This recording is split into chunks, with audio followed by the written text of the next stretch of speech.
오늘 본문 말씀은 누가복음 2장 22절에서 38절의 말씀인데요. 이 말씀을 보게 되면 기독교의 핵심 진리라고 할 수 있는 성육신에 대해서 잘 보여주고 있는 것을 말씀을 통해서 우리가 볼 수 있습니다.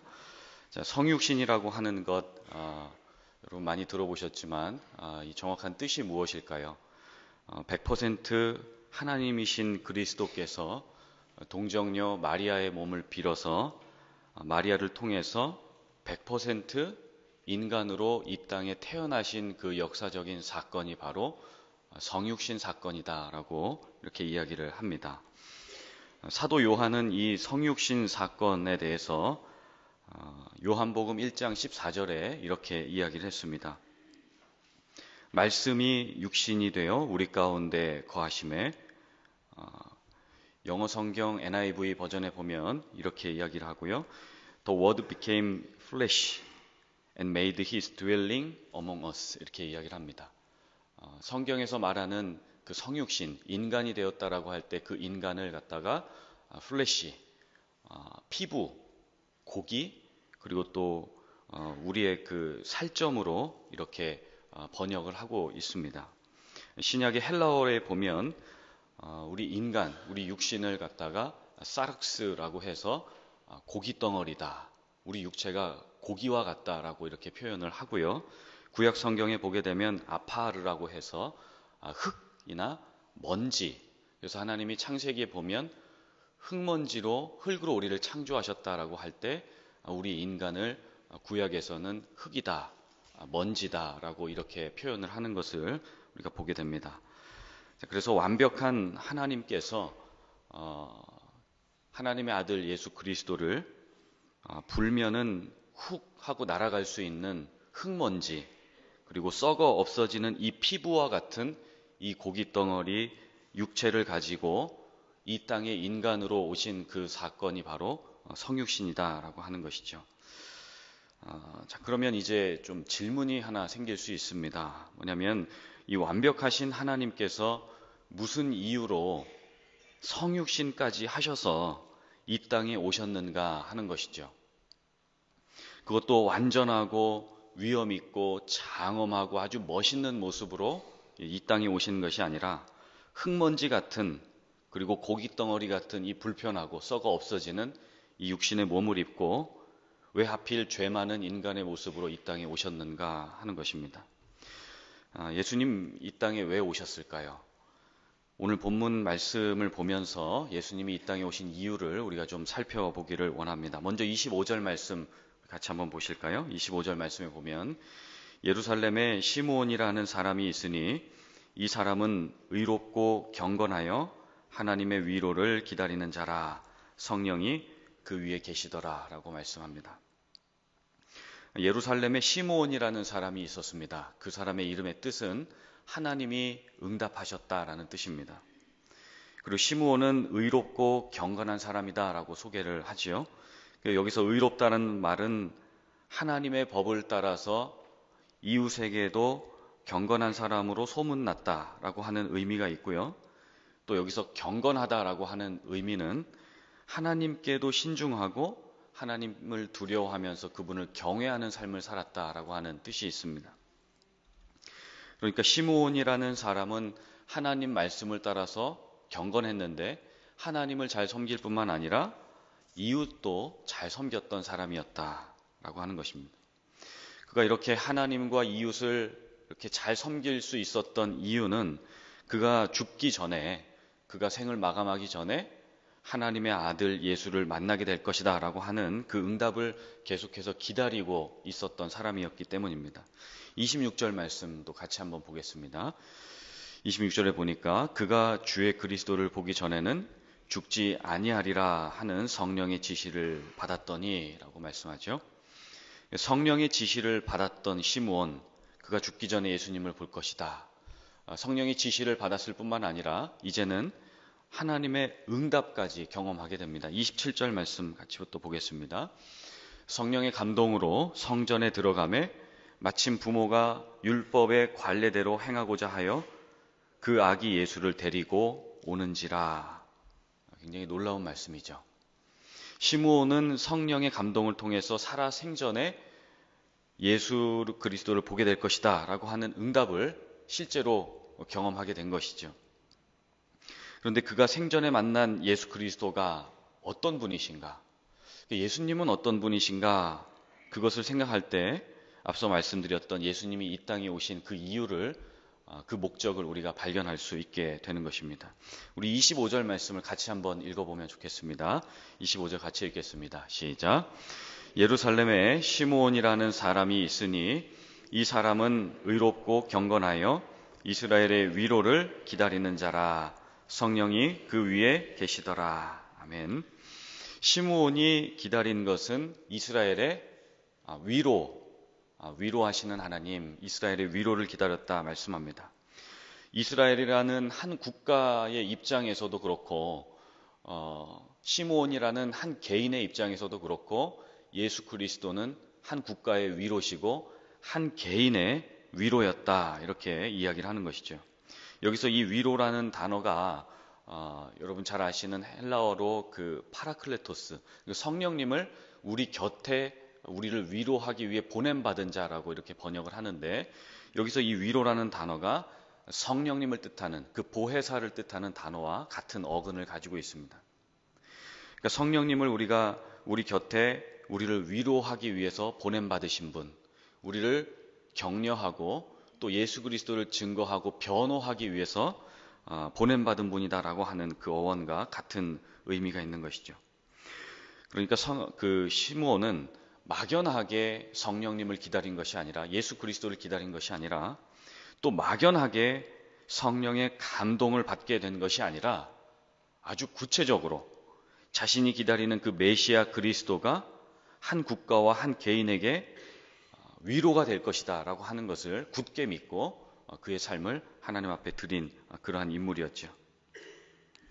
자, 그런데 우리가 계속 보게 되는 것은 예수님이 왜 우리의 또 위로가 되실까라고 하는 것이죠. 예수님은 왜 우리의 위로가 되시는가? 한 번쯤 우리가 좀 생각해 볼 부분입니다. 예수님이 왜 우리의 위로가 되시는지에 대해서 답을 얻기 전에 이 문제를 한 번 더 거꾸로 한번 생각해 보는 것이죠. 만약에 예수님이 우리의 위로가 되시지 않는다면, 예수님은 우리의 위로라고 성경이 말씀하고 있는데, 예수님이 우리의 위로가 되시지 않는다면 우리의 삶이 어떻게 될 것인가? 한 국가나 온 인류가 어떻게 될 것인가? 어떤 일이 벌어질까 한번 생각해 보는 것입니다. 만약 예수께서 계시지 않는다면 가장 큰 문제로 첫 번째로는 죄 문제를 해결할 수가 없겠죠. 죄가 없는 그 누군가가 죄인을 대신해서 피 흘림으로 우리 가운데 죄 용서가 이루어져야 되는데, 예수 그리스도께서 계시지 않는다면 이 죄 용서를 받지 못하게 되기 때문에 우리는 전부 지옥에 가게 되는 그러한 일이 벌어지게 되겠죠. 그리고 예수는 죄 용서를 위한 산 제물이 되시기도 하지만, 예수님은 이 죄인과 의인을 심판하시는 또 심판주가 되시기 때문에 예수께서 계시지 않는다라고 하는 것은 마치 이런 거일 수 있습니다. 이 민주주의는 법치국가이지 않습니까? 그런데 이 법치국가의 법이 사라진다면 무법천지가 되겠죠. 마치 교통법이 없다면 사고의 위험이 도사리고 있는 프리웨이나 이 길을 우리가 차를 끌고 나갈 수 없는 그러한 상황이 벌어지는 것과 같을 것입니다. 교통법이라는 것이 우리를 제재하고 또 그 교통법규가 안전하게 우리를 지켜가는 질서를 확립해 주는 것처럼, 마찬가지로 예수께서는 이 땅의 그 혼란하고 무법천지인 이 영적으로 무질서한 이 시대 가운데, 특별히 자기의 사욕과 자기의 마음대로 살아가려는 우리의 인간의 연약한 모습 가운데 주님은 이 땅에 임하셔서 우리의 위로가 되실 뿐만 아니라 또 심판주가 되시고 우리를 구원하시는 구원자가 되기 위해 이 땅에 오셨다라고 하는 것입니다. 특별히 이 본문에 나오는 시므온 시대, 그리고 예수님께서 태어나실 이 당시에도 굉장히 시대적으로 매우 혼탁하고 또 암울했던 시기라는 것을 우리가 또 보게 됩니다. 이때 당시에 유대 사회는 헬라의 식민 통치에서 이제 벗어나서 이제 자주 독립 국가로서의 삶을 이제 조금 살아나가고 있었던 그런 때였습니다. 그런데 그 자주 독립 국가로서의 그 자유도 기쁨도 잠시 유대인들은 다시 로마의 식민지가 속국이 되어서 로마의 통제를 받는 상황에 처해지게 됩니다. 이때 이 유대를 다스렸던 왕이 예수님 당시에 그 헤롯 왕인데, 그 헤롯 왕은 유대인이 아니라 이방인으로서 왕이 되었습니다. 그러니까 이 자존심이 강한 유대인들이 볼 때 헤롯은 마음에 들지 않는 것입니다. 어떻게 저 이방인이 로마의 정치와 군사를 등에 업고 어떻게 이 나라의 대통령이 되었을까? 이 나라를 다스리는 왕이 되었을까? 항상 그러한 불만과 그런 좋지 않은 마음들이 있었던 것이죠. 그래서 유대 나라의 독립, 이 자주 독립을 위해서 마치 한국의 대한 독립 만세를 외쳤던 그 독립군들이 있었던 것처럼 이때에도 독립 투사들이 있었습니다. 열심당이라고 하는 독립 투사들이, 이 열심당원들이 그 가슴마다 칼을 품고 다니면서 로마인이나 당시의 그 권력층들을 피살하고 또 암살하는 일들이 비일비재하게 벌어졌습니다. 이럴 때마다 로마 군인들이 총 출동해서 이 유대인 암살자들을 잡아 죽이고 처형하는 이러한 그 시대적으로 굉장히 살벌하고 공포가 조성이 되는 그런 시대가 바로 예수님 태어날 당시의 시대였습니다. 그래서 유대인들은 로마의 권력 앞에 굴복할 수밖에 없는 상황이 되었겠죠. 또 현실과 타협하면서 그 실세들과 또 종교 지도자들과 정치 권력자들에게 붙어서 그들과 현실을 타협하면서 소망과 미래를 잃어버리는 그러한 무기력한 삶을 살아가고 있었습니다. 게다가 당시의 바리새인들은 율법의 그 진정한 의미, 예수님께서 우리에게 율법을 주신 그 진정한 의미는 잊어버리고 그 율법의 정신은 망각해버린 채 그 율법의 조항에만 이렇게 매여 사는 그러한 모습을 또 보여주게 되었습니다. 종교 지도자들 역시 정치 권력과 결탁을 하고 자기들의 권력을 유지하기에 급급한 삶을 살게 되었습니다. 백성들은 수많은 율법 조항을 지키느라 종교가 자유가 아니라 무거운 짐이 되고 곤욕이 되어버린 상황이었습니다. 마치 지난주에 강 목사님 말씀을 주신 것처럼 그 바로의 시스템, 더 많이, 더 빨리, 더 많은 요구들을 이루어 나가야 되는 그러한 무거운 짐을 지고 살아가는 것이 바로 이때 당시 유대인들의 삶이었습니다. 그래서 한마디로 이 예수님이 태어나실 이 당시의 시대적 정황을 보게 되면 이 백성들은 혼란과 또 절망과 무기력에 빠져서 살아갈 수밖에 없는 상황이었다라고 하는 그 시대를 우리가 보게 됩니다. 백성들이 정치적으로 또 종교적으로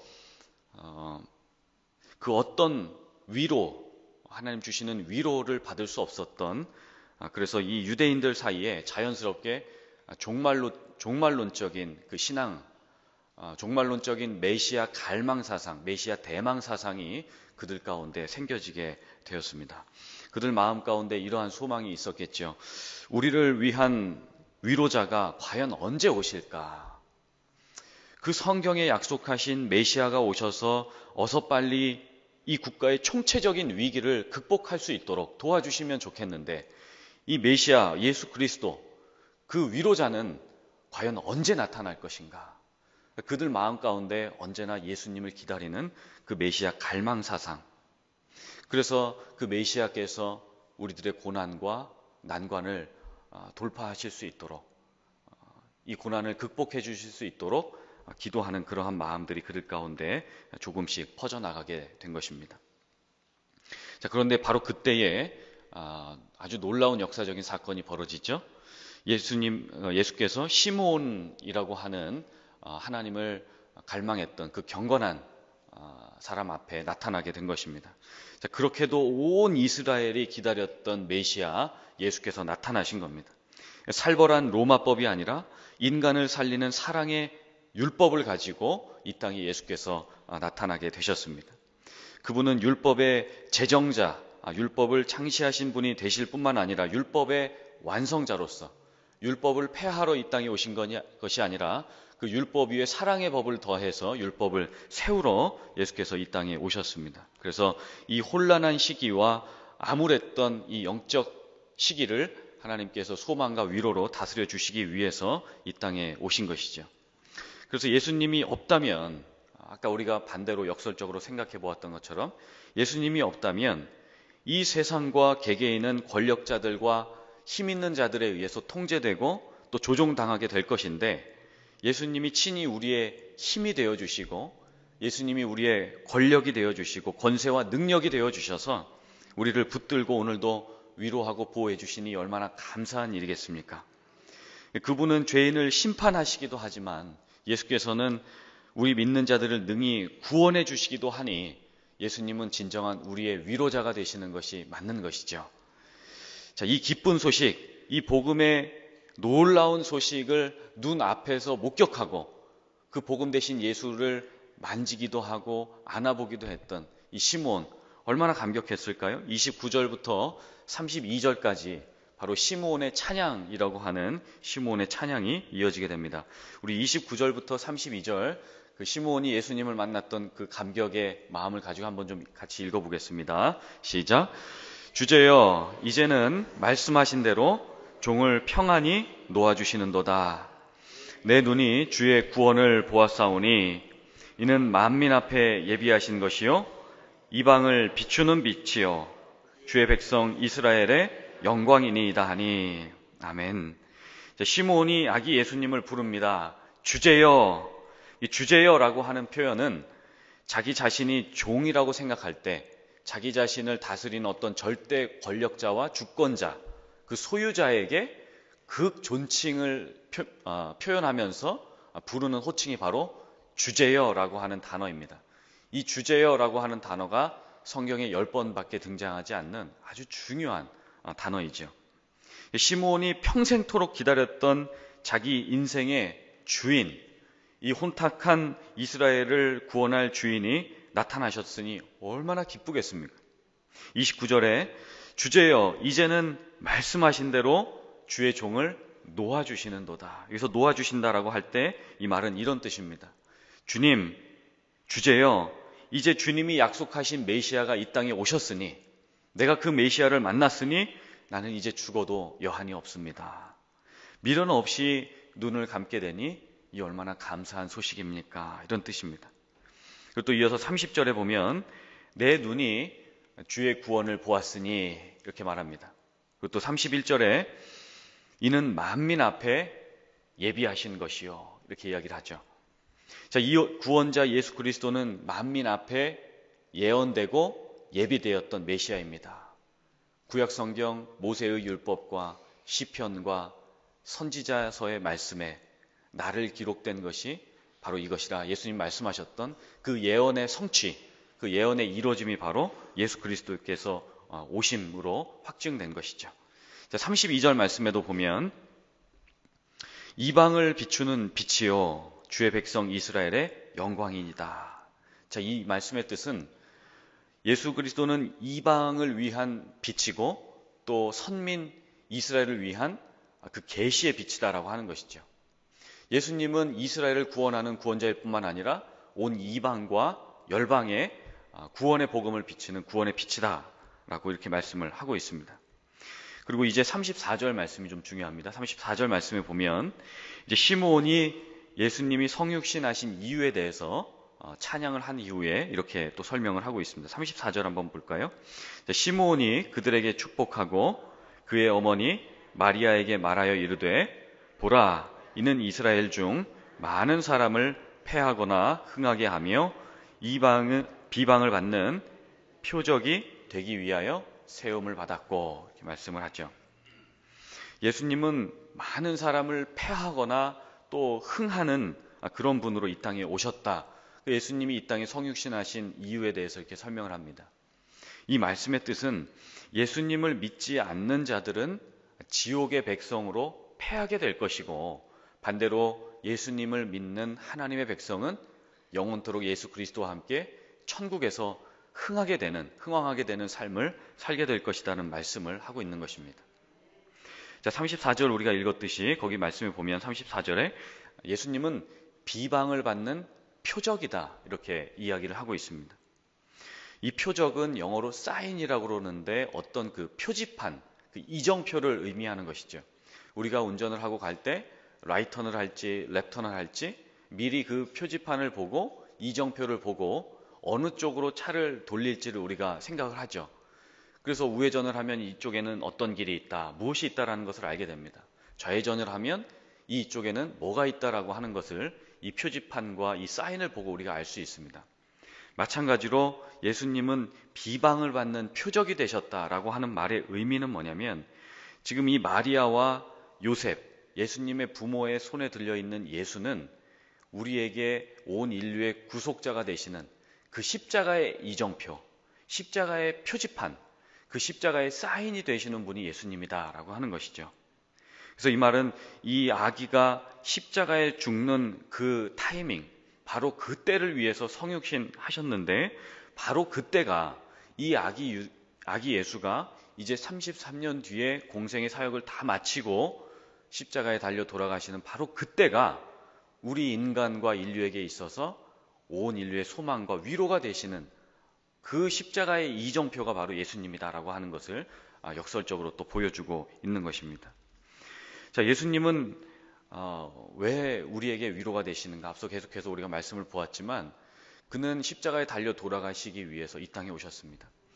여러분, 상식적으로 생각할 때 지금 아기가 태어났습니다. 그런데 이 아기가 33년 뒤에 죽게 된다는 것, 그의 부모에게 소망이고 위로가 될까요? 위로가 되지 않죠. 이 아기가 영원토록 또 이 땅에 사는 동안 부모를 잘 모시고 함께 살기를 바라는 것이 부모의 마음일진데, 아기 예수는 태어나자마자 온 인류의 대속 제물이 되어서 죽게 되는 그 십자가의 이정표를 가지고, 그 사인을 가지고 이 땅에 태어났다고 하는 것이죠. 인간적으로 생각하면 얼마나 불행한 운명입니까? 그러나 하나님 편에서 볼 때, 그리고 그 구원자로서의, 그리고 이 땅에 당신의 사랑하는 백성들을 구원하는 그 구원자의 입장에서 봤을 때 이것은 한없는 위로와 축복의 말씀이 되는 것이죠. 왜냐하면 예수님의 십자가는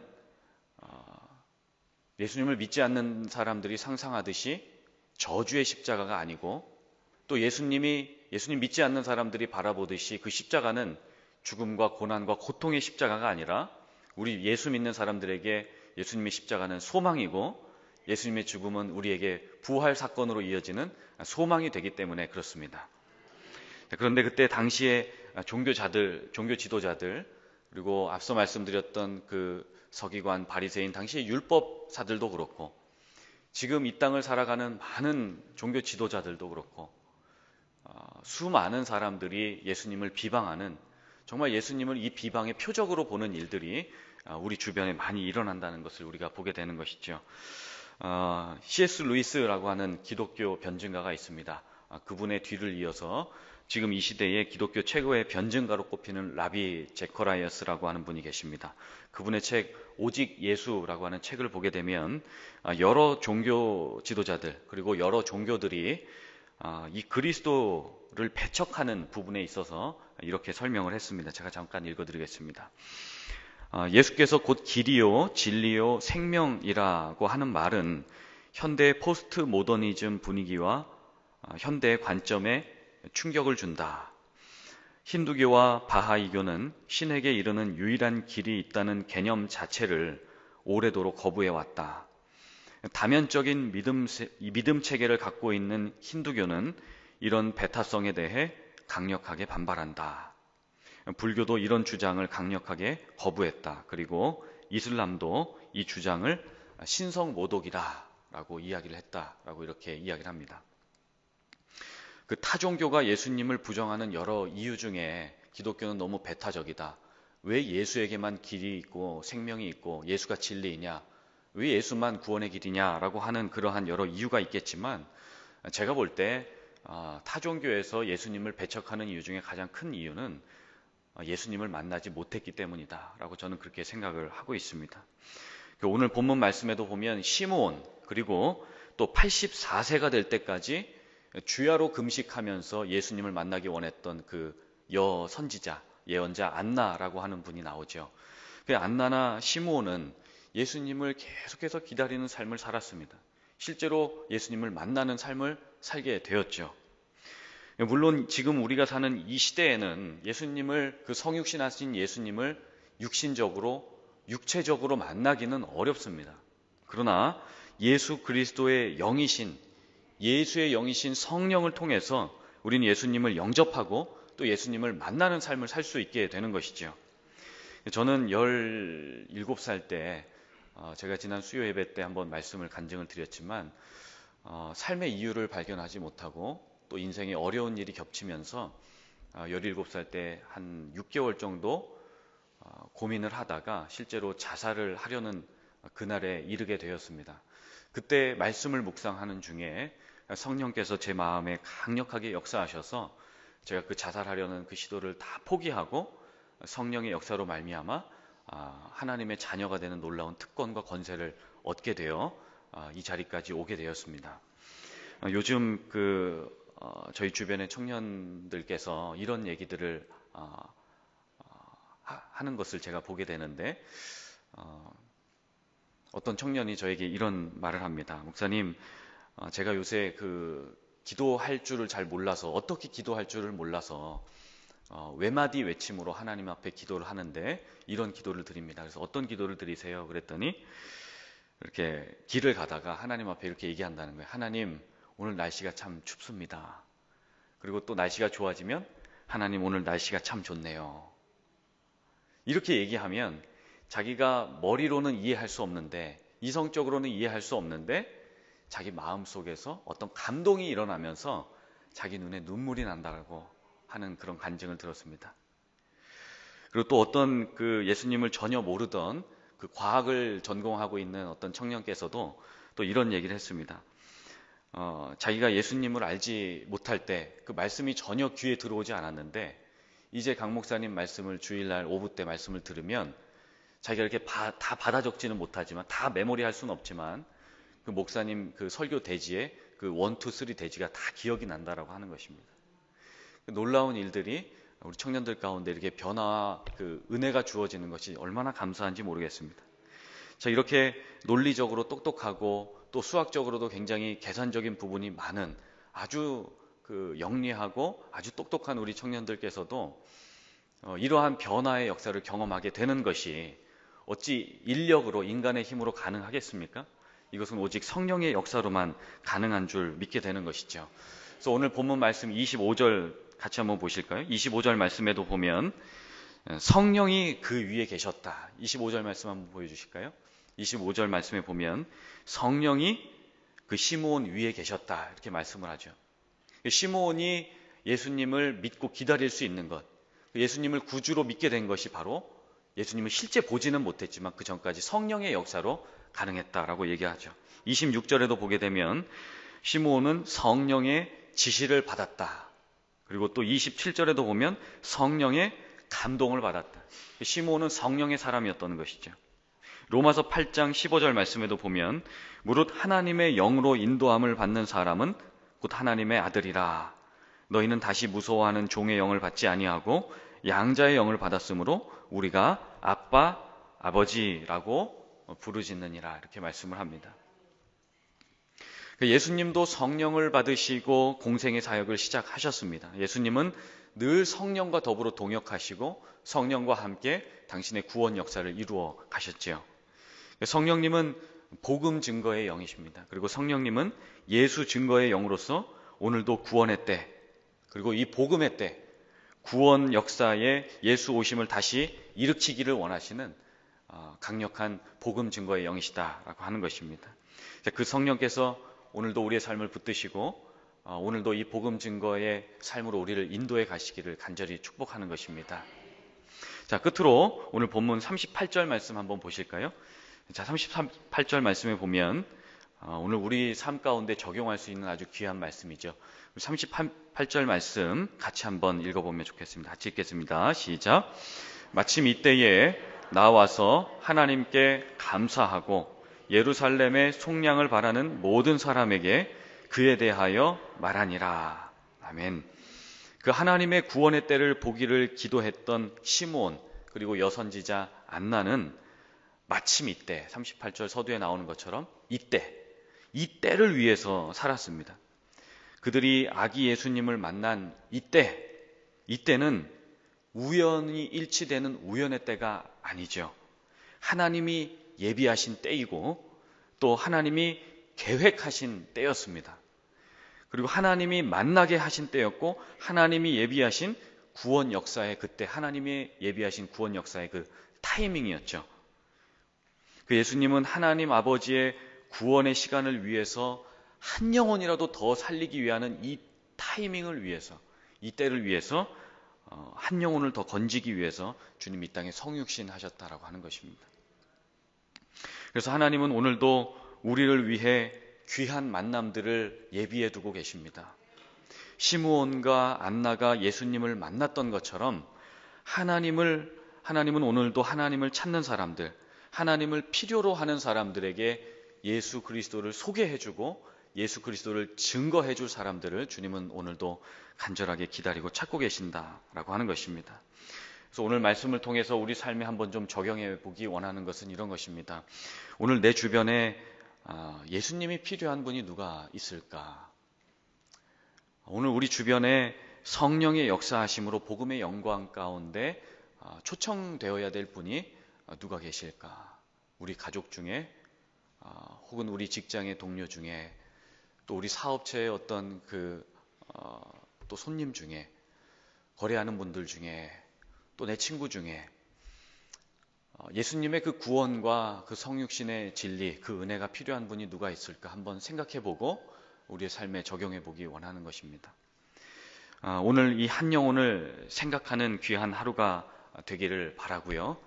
또 그리고 이 성육회에서 나를 만나러 오신 그 예수께서 얼마나 나를 사랑하셔서 이 땅에 오셨는가, 얼마나 이 죄된 육체, 이 고깃덩어리 육체가 하나님 앞에 영광을 돌리기를 원하셨는가, 성령을 통해서 이 육신 가운데 하나님의 영으로 말미암아 하나님의 자녀가 되기를 원하셨는가, 그런 것들을 좀 깊이 생각해보는 이 귀한 하루가 되기를 바라는 것입니다.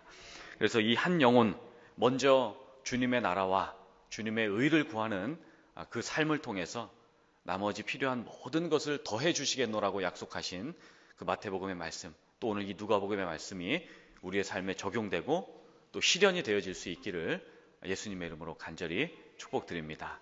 아멘.